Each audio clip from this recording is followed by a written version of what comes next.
Welcome back to Module 1, Lesson 2 of your Professional Diploma in Graphic Design with Shaw Academy. I hope you've gained some valuable insight from Lesson 1, and I believe that you are as excited as I am to start with Lesson 2. I'm sure that I don't have to introduce myself again, but in case you forgot, my name is Annerie du Plessis. I would like to inspire you with a quote that I remind myself of every time I tackle a design project. This quote by famous French writer Antoine de Saint-Exupéry states that a designer knows he has achieved perfection, not when there is nothing left to add, but when there is nothing left to take away. Please keep this in mind from now on and try and make this a rule you apply to all your designs. It literally is based on the principle of less is more. As you know by now, you can access our courses in two ways. The first way is via our app. If you have not done so already, simply download our app from the Apple Play Store. Remember to allow notifications to get reminders of our courses. In your app, you will notice a large countdown timer indicating when your next lesson will start.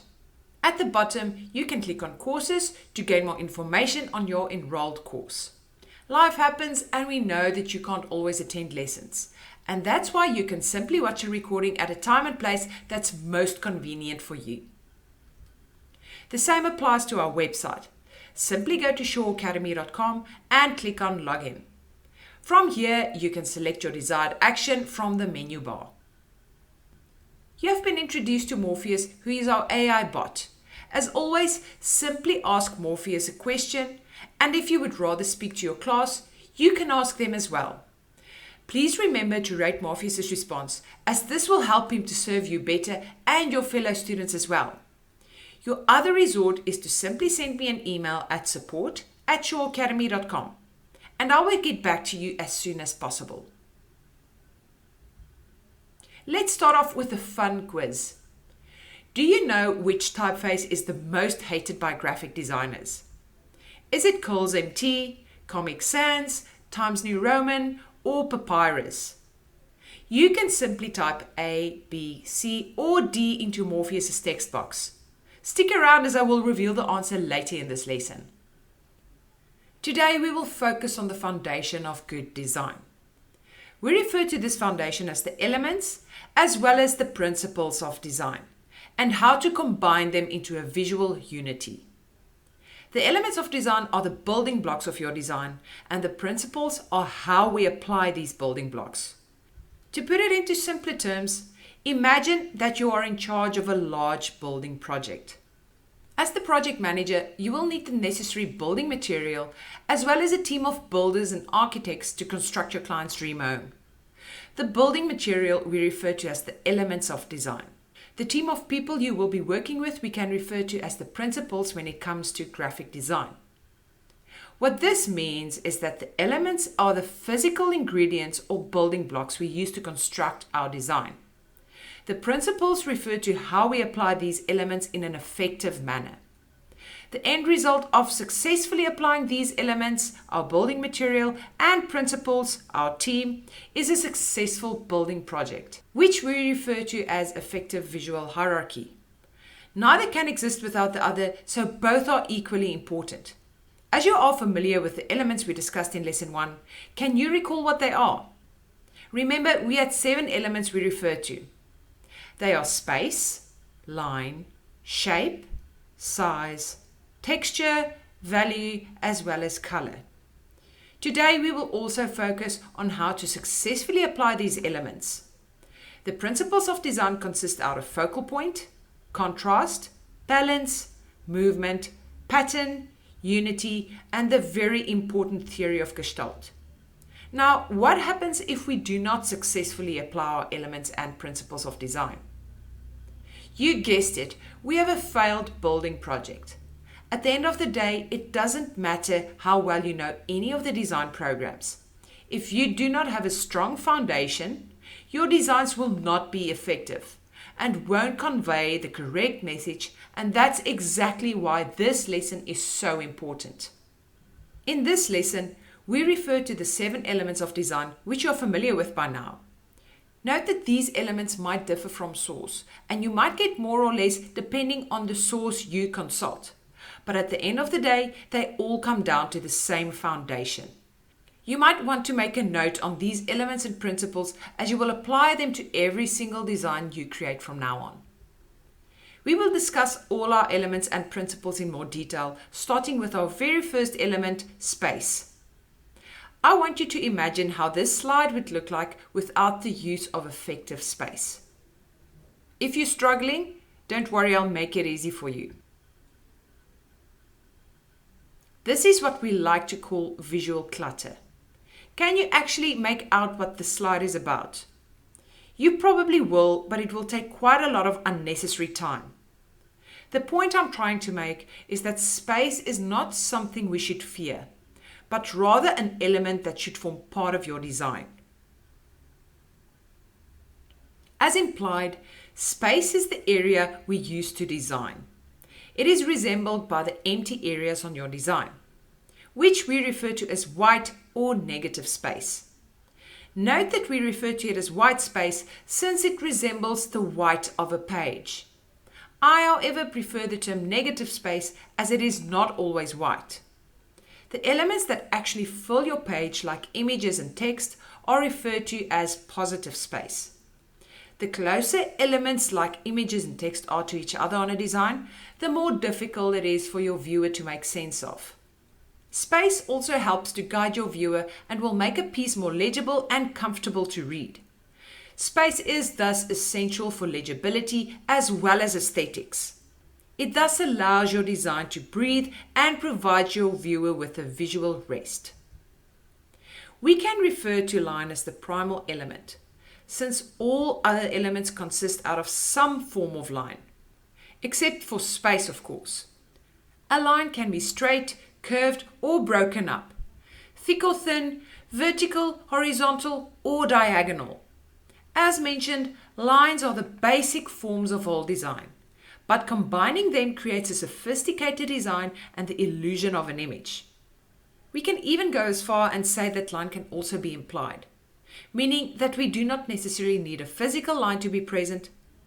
Even shape, which is our next element, is in fact line in a closed form. The type of lines used will even evoke different emotions and convey different meanings. Think about strong diagonal lines. What comes to mind when viewing this? I bet you it is definitely not a sense of calmness, but rather a sense of urgency and excitement. Diagonal lines are dynamic and will be mostly used to convey motion, agility, and strength. A thin horizontal line will convey a sense of elegance and sophistication. It will probably be used for a more formal approach. Consider where you have witnessed thin horizontal lines and the reason why they were used. The same can be said about thin vertical lines. But unlike horizontal lines that resemble calmness, vertical lines would much rather convey a message of success and excellence. By simply adjusting the space and thickness of your lines, you will be able to convey yet another type of emotion. Thick vertical lines can convey a sense of growth and stability, just like a pillar. Even using specific color will also change the meaning of your line. As mentioned, shape can be defined as a closed form of line. Shape can also be referred to as form. We have three kinds of shapes: organic, inorganic, as well as abstract. Organic shapes, like the name implies, are natural and usually found in nature. They convey a sense of spontaneity and are pleasing. Inorganic shapes are geometric in form and usually man-made and can resemble squares, triangles, and circles. These shapes convey more order and structure. Abstract shapes are simplified forms of real objects, like the sign to indicate male or female restrooms. Think about the stick figure icons at a public restroom. They do not resemble a human body perfectly, but they convey the message perfectly. This is a great example of an abstract shape. A circle, which is in an inorganic shape, resembles eternity, grace, is more feminine, and also resembles a sense of power and protection. A rectangle or square conveys a message of stability, honesty, and order. Think about text columns that are implied rectangles and the order they bring to a design. A rectangle or square is also more masculine than a circle. A triangle, on the other hand, can have different meanings depending on the direction it points. A triangle can even be an arrow and create a sense of direction or power. If a triangle, however, points downwards, it creates a sense of tension, alertness, and aggression. Going back to our quiz again, we asked which typeface is most hated by graphic designers around the world. Which option do you think is most hated? If you guessed B, Comic Sans, you are correct. Congratulations, you've just won a blown up dartboard. You can expect it in your post in the next week. Not really. So the most hated typeface is Comic Sans, followed closely by Papyrus. Designer Ben Harmon even went as far as to combine these typefaces, and he called it Comic Papyrus. You can actually download this font for free. Simply search Comic Papyrus in your search engine. The question is, why on earth would designers hate these fonts? Personally, I believe that it is not in the way the font looks or was designed, as there's nothing wrong with the fonts themselves, but simply the fact that it has been overused for the wrong purposes. It is thus very important to understand the mood a font communicates and use that mood in conjunction with the rest of your design. We will speak about the use of typefaces in more depth at a later stage. The next element is size, also known as scale or mass. Size is relative with regards to other elements and the proximity of those elements. Size is important in that it draws attention to larger elements on a page and thus plays a significant role when it comes to creating emphasis as well as hierarchy. It also aids in making less important elements on a page to be not emphasized as much. It is quite obvious to say that the circle on the right is way bigger than the circle on the left. If we compare the second option, it seems as though both circles are closer together. But in fact, by simply increasing the size of the smaller circle on the left, like on the previous version, it appears to be closer. Moving on, the next option shows us that the circle on the left is way bigger than the circle on the right, where in fact the circle on the right has constantly been the same size. It seemed big at first, but after adding an even bigger circle, it seems quite insignificant now. This proves our point that size is relative to other elements. Moving on, texture does not need to be physical or tactile, but it can be implied or visual too. We are able to create implied texture in 2 dimensions by making use of the design elements. Texture is created by simply repeating shapes or lines in a continuous manner to form a texture. Depending on the project at hand, texture can be used in different ways. For example, when creating a logo, however, keep texture to a minimum, as it makes your logo difficult to view and resize. Texture actually allows to keep things relative by creating a sense of depth and making items seem more three-dimensional. Texture was able to create a more three-dimensional appearance on these two-dimensional surfaces. Texture also acts as a secondary element, giving support to the main image, reinforcing the visual concept. Value refers to tones of light and dark and also plays an important role in the element of color. The tones between light and dark can be referred to as shades of gray or grayscale. In the same way as when making use of color, we make use of value to place emphasis on certain aspects of our design. If you are making use of value and there is no color present in your artwork, it is important to have a lot of contrast between these shades of gray in order to create emphasis. The use of only one color with a different value is known as a monochromatic color scheme. A handy tip that I would like to share with you is that when you are designing something, try and visualize what it would look like in grayscale. If you can't see a lot of contrast when it is done in grayscale, or if the items you wanted to have emphasized do not stand out anymore, reconsider your use of color, especially when it comes to logo design.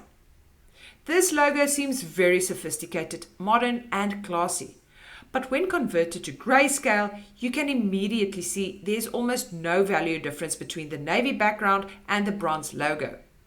However, Simply changing the background gives the logo more contrast, and thus, when converted to grayscale, the value quality is preserved.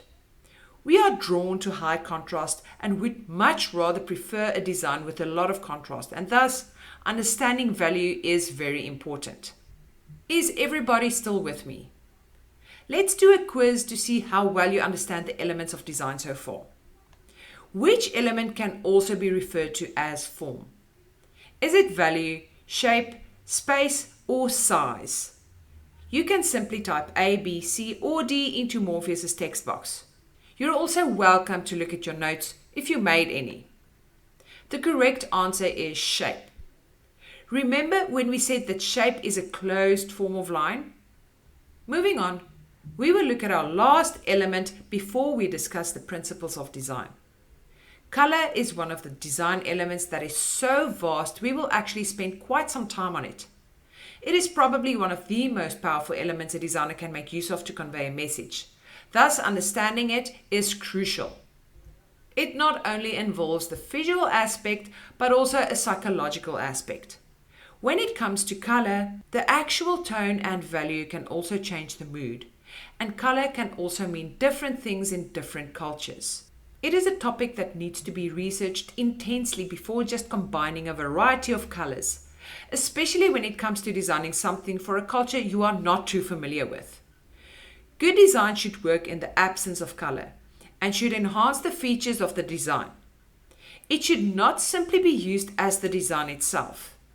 Again, as with value, desaturate your design, and if it doesn't work, you should reconsider your use of color. I would like to give you some insight on the meanings of color in different cultures by looking at the color white. As with most cultures, the color white is a symbol of purity, innocence, goodness, and light. It normally has a positive connotation. But did you know that white resembles mourning in the Chinese culture? It is associated with death and can be seen quite a lot at Chinese funerals. Do you know and understand the symbolic meaning of colors in your culture? On the point of enhancing, can you see how the Apple logo still retains its shape or form even with the absence of color as well as value? Whether you are colorblind or not, you should still be able to identify this as the Apple logo. This is what makes logo design successful. Color also aids in creating contrast, and certain colors can complement each other very well, whilst other colors don't look good together at all. If the use of color exhausts you and you really need to focus to read or view the image, don't use that combination. Color has the ability to group and organize elements together. It creates impact and also evokes emotion. But in order to achieve all this, you will need to understand color theory. We will look at the color wheel and how to combine colors using this feature. The color wheel can be broken up into 12 colors that consist out of the primary colors, which are red, yellow, and blue, the secondary colors, which are green, purple, and orange, as well as the tertiary colors, which are blue-green, blue-purple, red-purple, red-orange, yellow-orange, and yellow-green. These colors can be combined in numerous ways, which we like to refer to as color schemes. This includes complementary colors, which are colors opposite each other on the color wheel. Tetradic or rectangular color scheme, which uses two pairs of complementary colors. Analogous colors, which are colors next to each other on the color wheel. Please be careful with combining too many colors next to each other when it comes to this color scheme. We have the triadic color scheme, which uses 3 colors evenly spaced around the color wheel. There's the square color scheme, which uses 4 colors evenly spaced around the color wheel. And then last but not least, split complementary color schemes, which, similar to complementary color schemes, uses colors opposite each other on the color wheel, but instead of 2 colors, we'll split the one color and use 2 adjacent colors from that split color. Please make a note on these color schemes as they will come in quite handy. Splitting the color wheel in half between yellow and purple will actually divide the colors between warm and cool. Have you noticed that when combining color schemes that most of them include both warm and cool colors? When making use of a color scheme, it is important to have one dominant color and one submissive color. If you are not sure how to determine this, note that warmer colors tend to be more dominant. Moving on to the color properties, we have hue, saturation, and value. Hue can be defined as the type of color you are choosing. In other words, a synonym for hue can also be the word color. Saturation refers to the intensity of a hue or color, and value refers to the lightness or darkness of a color. Understanding the color properties allows you to be even more creative when it comes to designing. Remember when we mentioned that the warmer colors on a color wheel tend to be more dominant? Now imagine that you would much rather want the cool colors to be dominant. You guessed it, you will simply apply color properties to downscale the warmer color. An example would be to bring down the saturation of a warm color to make it more subtle. We will actually look at a practical example a bit later in this lesson. I would like to show you an example of how color have been applied successfully to a composition. This example boasts with a tetradic color scheme of red, orange, blue, and green. Can you see the use of colors here? Not really? Well, let's look carefully. We'll start with the easiest first. Green is very obvious in the grass as well as blue in the night sky. But where do I get orange and red from? Remember the color properties we just spoke about? Orange is visible in the big trees outlining the smaller bonsai tree in the center. The value of orange has been increased by simply adding black to form an almost black orange. But where do I get red from? Again, looking at the bonsai tree in the center, the value has been decreased, meaning that white has been added to the red. What happens to red if you add white? Yes, it changes to pink. You will also notice that the cooler colors in this example is dominant, creating a nice balance. After explaining the use of color on this image, can you see what I mean? Having discussed the elements of design, we will now look at how to apply them. We refer to this as the principles of design. The principles of design consist out of focal point or emphasis, contrast, balance, movement, rhythm or pattern, unity, and also the theory of Gestalt. The first principle we will look at is focal point or emphasis. The focal point is the most important visual on your artboard. It is the visual that draws your attention first. But how can we make the visual stand out? By simply applying the elements of design effectively. Think specifically in terms of using color, size, and value to place emphasis on your most important element. A rule when it comes to focal point is to only have one per page or design. You can't have two focal points competing for attention. If you have either no focal point or more than one, it will not be a focal point anymore.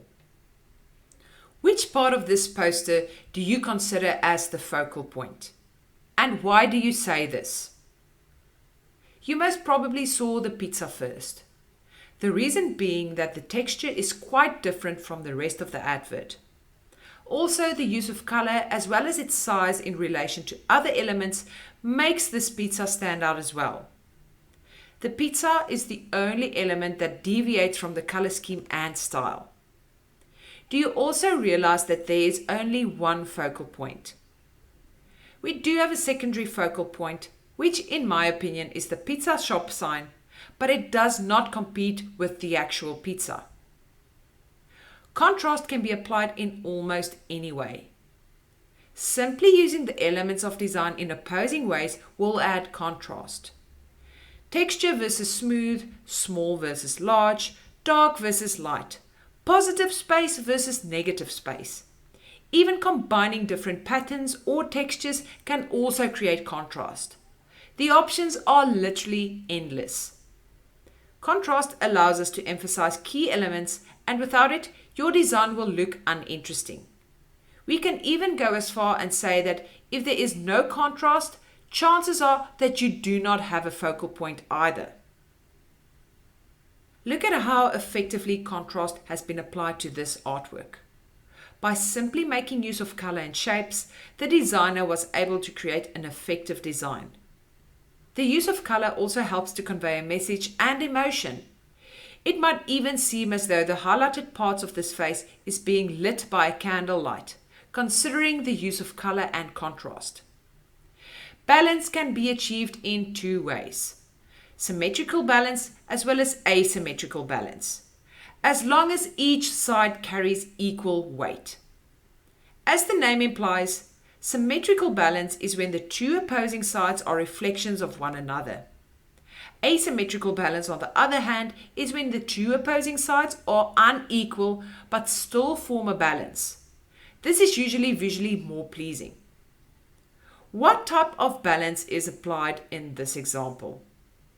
It would be symmetrical balance. If we had to divide this composition vertically, both these halves would be mirrored versions of each other. The next example is a form of asymmetrical balance. By dividing this composition either vertically or horizontally or diagonally, none of the sides would mirror each other. However, they still form a balance due to the abstract repetition of elements. Movement refers to the principle that good design controls the eye's flow through a composition. This means that the most important element should lead to the second most important, and so on. Movement also needs to be balanced. Too much movement will exhaust your viewer, so learn to use it sparingly. Interestingly, due to the fact that we read from top to bottom and left to right, we tend to view items as such. You will notice a lot of designs will have a big bold heading at the top, and the least important elements will be at the bottom due to the way we read and view things. It is not a good idea to have your most important element at the top, your second most important element way at the bottom, and then the rest of the information scattered throughout your composition. This causes too much movement and your viewer won't know where to look.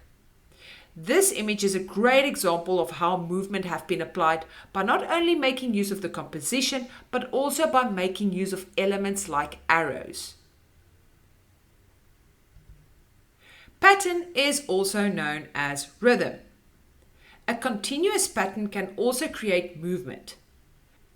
This is linked to repetition that eventually forms a unity the whole design fits into. It basically brings the whole design together. Think of it as following a theme by combining the elements and principles. The repetition of certain elements will form a rhythm or pattern. Pattern can have two meanings, whereas the first is simply the repetition of elements. As seen in this example, the use of dialogue bubbles creates a pattern that has been applied to all the pages of this brochure, along with the use of the repetitive colors and textures. The second example of pattern is linked to the standardization of elements in a consistent manner. Think about the use of a website. You know that the menu bar is at the top of the website, since this has become a standard feature for websites. This is thus linked to the user-friendliness of the design and creates a thinking pattern in your mind.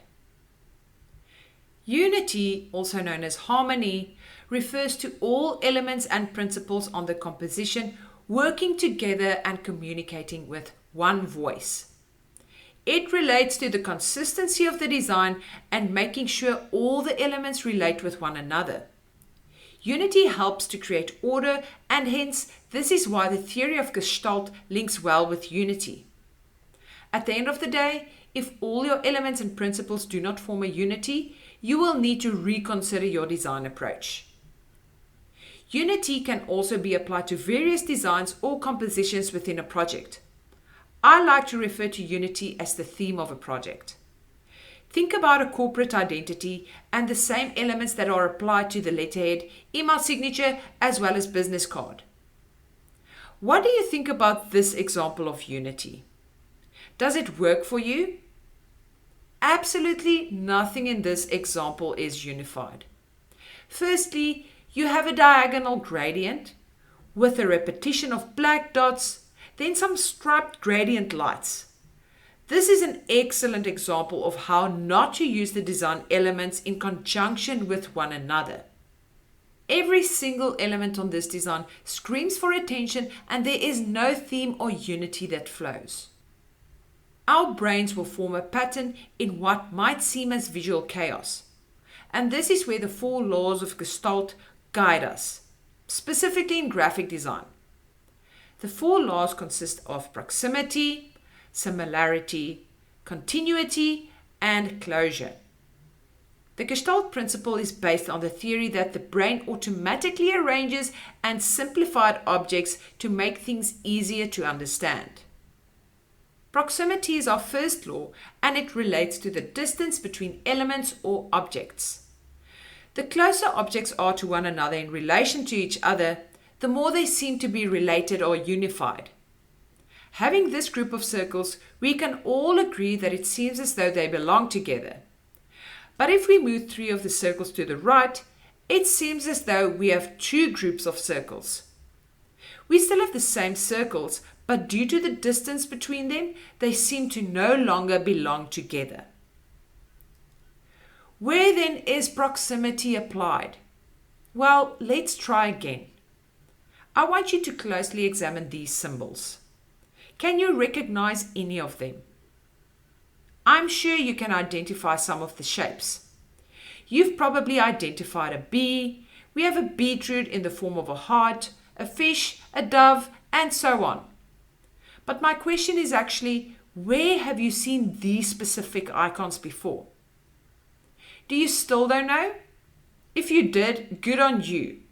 But most of us will only realize when I change the proximity of these symbols. Have any of you ever seen this logo? Yes, this is the Unilever logo, and we can all clearly identify that it forms the letter U by simply changing the proximity of each icon. Another way our minds group things together is based on similarity. If design elements or objects are similar in size, shape, or even color, our minds perceive it as being unified. Due to similarity in shape and motion, these circles look quite unified. But by simply changing one aspect, we will be able to break them apart. Continuity links to the principle of movement, which we spoke about earlier. Our minds will follow a line instead of breaking it up. Think about a cross. We do not see it as 4 separate lines, but rather we view it as one horizontal line overlapping one vertical line. The same principle can be applied to the official Olympic Games logo. If someone asked you to describe the Olympic logo, how would you describe it? 5 multicolored circles joined together. Well, this is exactly what the principle of continuity is about. We do not view different circles being cut up, but rather 5 circles joined together. Our minds will fill in gaps and see illusions that actually do not exist. This is known as the Gestalt principle of closure. Closure is a very clever way of creating logo concepts nowadays, and it makes use of a clever way in combining positive and negative space. You might think you are seeing a triangle, but in fact, you are simply viewing 3 evenly spaced sliced circles.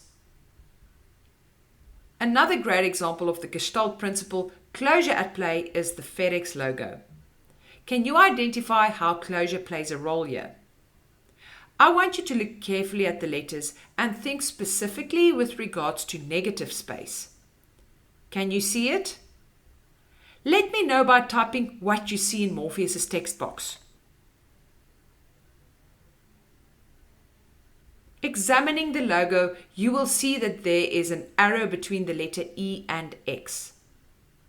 Let's look at another example. Everybody is probably familiar with the Toblerone chocolate logo. But have you ever witnessed the Gestalt principle of closure at play here? Once you see it, you will never unsee it. There is a bear hidden in the mountain. We have gone through a lot of info, so why not recap by doing another quiz? Closure is the Gestalt principle that refers to the principle of movement, the distance between certain elements, elements that are similar in size, shape, and color, or filling in the gaps and create the illusion of an image.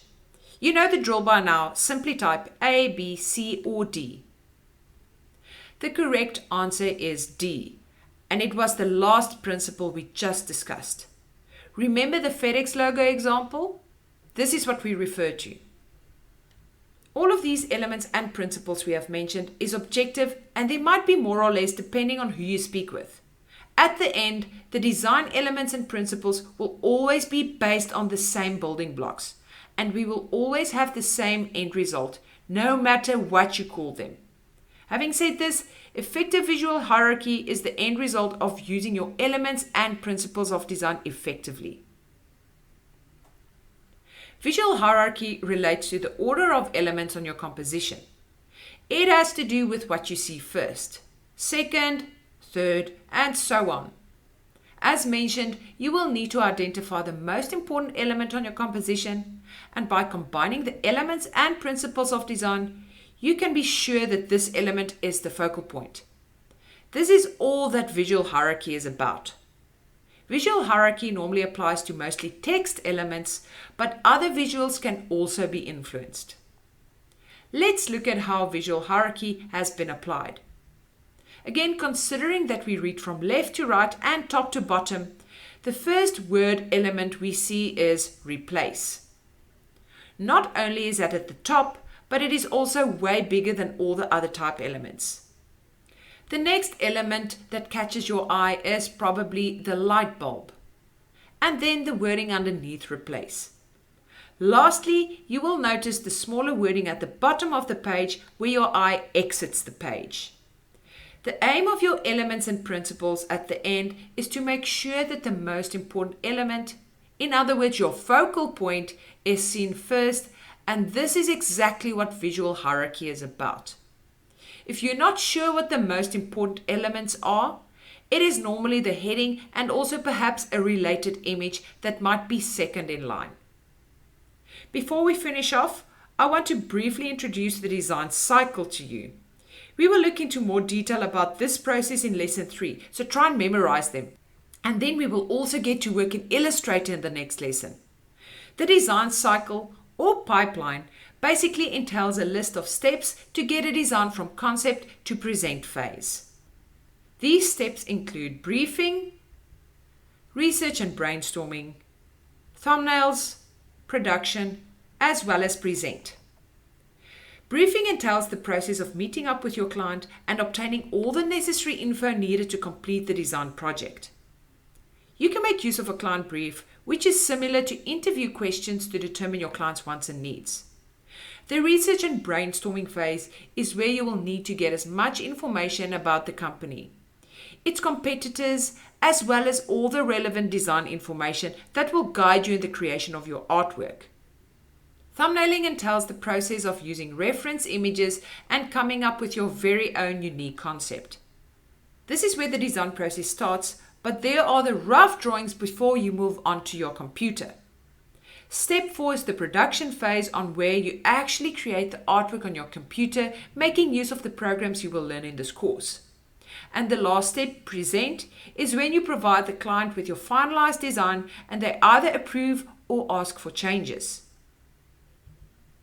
I would like to leave you with an exercise that we will make use of in our next lesson. This exercise should not take you more than 5 minutes. Let's pretend that you have a friend, his name is Fred, and he wants to open a coffee shop. Fred does not have the capital to pay for a professional designer with years of experience and asked you to help him out instead. In return, he will give you a voucher to spend at his coffee shop as soon as it opens. You agreed to this because you simply love coffee, and at least you will be famous because your designs will be displayed for everyone to see. To top it off, you get exposure as well. This might even open doors for your future design career. What is the first thing that you think Fred will need? Of course, a logo.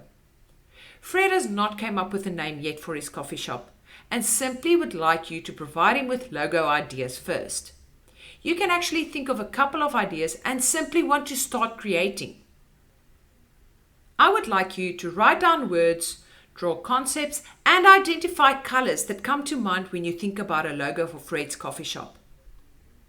Please don't be pedantic about your drawing or creative ability. This is not what the exercise is about. I simply want you to generate ideas for now. Please keep these ideas as we will use them for our next lesson.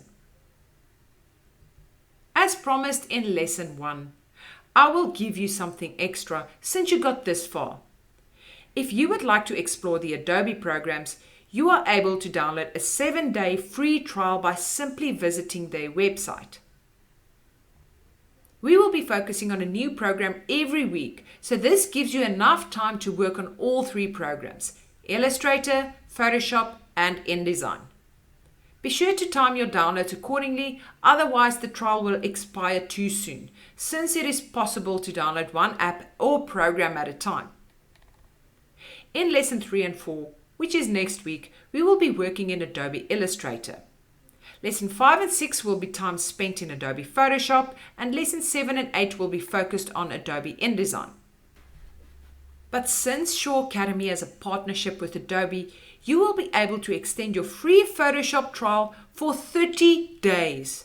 That's an additional 22 days on top of your free trial. How awesome is that? To top it off, since you attended both lesson 1 and 2 of your professional diploma in graphic design, you will also be provided with the code to get an additional 15% off your Adobe package. You will be able to access all and any Adobe programs you desire. You should receive an email within the next couple of days providing you with a unique code. So what are you waiting for? These 3 programs are the industry standard and used by almost all professionals at a discounted price. This was one lesson, jam-packed with content. I hope you took something away from this, as these are the most important concepts any designer should be aware of. In our next lesson, we will look at the design cycle or pipeline and at setting up an effective client brief relating to the type of questions you will need to ask your client to aid in your design process. We will also look at the various types of logos we get. We will then work in Adobe Illustrator, so be sure to get it downloaded if you have not done so already. If you're new to Adobe Illustrator, kindly note that the trial can be downloaded for 7 days, whereafter you will need to pay a monthly subscription fee. Just to summarize, we examined the various elements of design, which include space, line, shape or form, size or scale, color, texture, and value. Then we discussed the principles of design: focal point or emphasis, contrast, balance, movement, rhythm or pattern, and unity. We saw how the 4 laws of Gestalt, proximity, similarity, continuity, and closure, creates unity in a design. Visual hierarchy is what all your elements and principles should create when applied successfully. Well done on completing your 2nd lesson of Module 1. I would like you to send any feedback or suggestions, since by doing this, we can only improve our courses. You can send your email to support@shawacademy.com. Remember to rate this lesson at the end. 1 will mean that you did not like it at all, whereas a 10 will mean that you really enjoyed this lesson. Thank you so much for joining me in this lesson today. I really hope that you enjoyed and gained valuable insight with lesson 2. Don't miss out on your discount for the Adobe package, and I'll see you next time.